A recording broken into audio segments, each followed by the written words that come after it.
Chris here. I wanted to talk to you about the blog.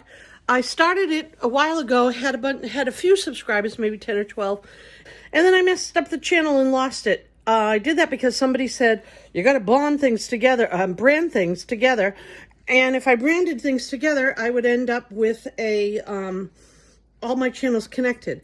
And so I did that, and everything got messed up. Spirit Talk Adventures became Spirit Talk, and this whole thing with the question and answer thing actually ended up going away to some other place. And anyhow, I'm trying to fix it and trying to put things all together again.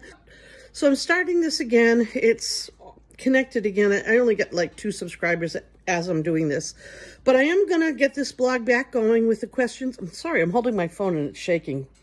Anyway, I'm going to get this blog back going again, and you can put your questions and I'll answer them. Okay? So, since I don't have any questions, I thought I'd tell you a couple of things. There's lots more I could talk about, but I wanted to tell you a couple of things, a couple of reasons why people become ghosts. Okay, I thought maybe you'd like to know that. One of the reasons why people become ghosts is because they die and they don't know they're dead. And that's kind of an obvious thing. Like maybe somebody is sick and they're in a coma and they don't know that they died during that coma. And then they haunt the hospital. That's why hospitals are a very haunted place.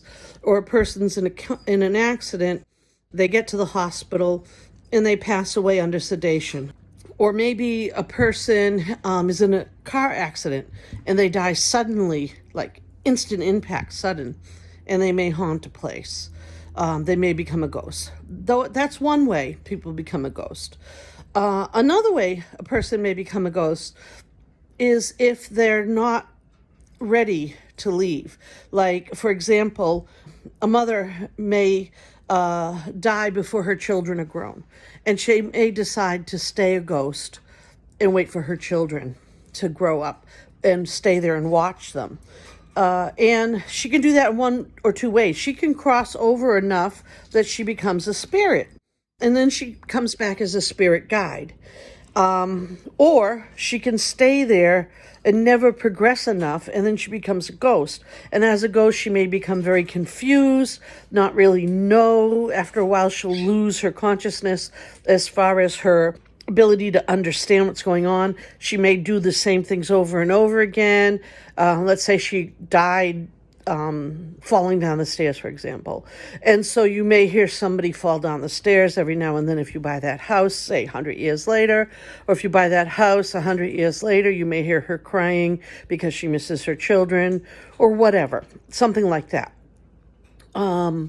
Another way somebody can become a ghost is if they're angry. If they're very angry, like for example, Shannon Watts. I know it's Shannon.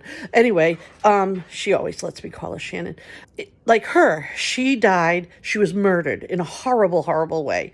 And she's become sort of a mix between a ghost and a spirit. She started as a ghost, and she's sort of moving her way to spirit slowly.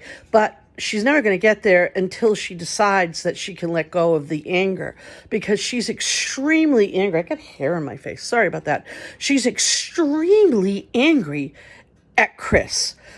And she is just like going to go after him, make him feel guilty, make his life a living heck until he dies. And that's a way to become a ghost, to have vengeance feelings about someone. And she has a lot of people who love her, a lot of people who on the internet even are talking to her. Not just me, lots of people are talking to her and are guiding her through this so that when Chris finally passes, she will be able to make peace with that. She'll be able to deal with that and know he passes. But there are some people who, for one reason or another, may have a vengeance, say, against somebody who murdered them. And after that person dies, for what reason, I'm not sure, but they don't realize that person died, or their need for vengeance goes on, and they become an angry ghost. Something like they just go on looking for revenge, and the revenge, there's nobody to have revenge against in the living world. So they continue to attack the environment or other people in the environment. For example, let's say that you lived in the apartment of the guy who killed this other guy. 50 people could have rented that apartment, but then you rent the apartment and you look like the guy or the woman who happened to be the person who beat that other guy to death. You will all of a sudden find yourself getting sick, having nightmares, having the doors of the cabinets open and fall on you or something like that. And it's because that vengeful spirit who was trying to kill old Bob, who lived there 100 years ago or 50 years ago, 25 years ago, whatever, all of a sudden thinks you're Tony or Sally who killed him.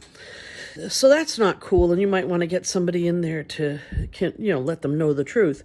You don't get a china set thrown at you a dish at a time or, something like that. So those are 3 things that can happen. Houses themselves can be haunted. Locations can be haunted.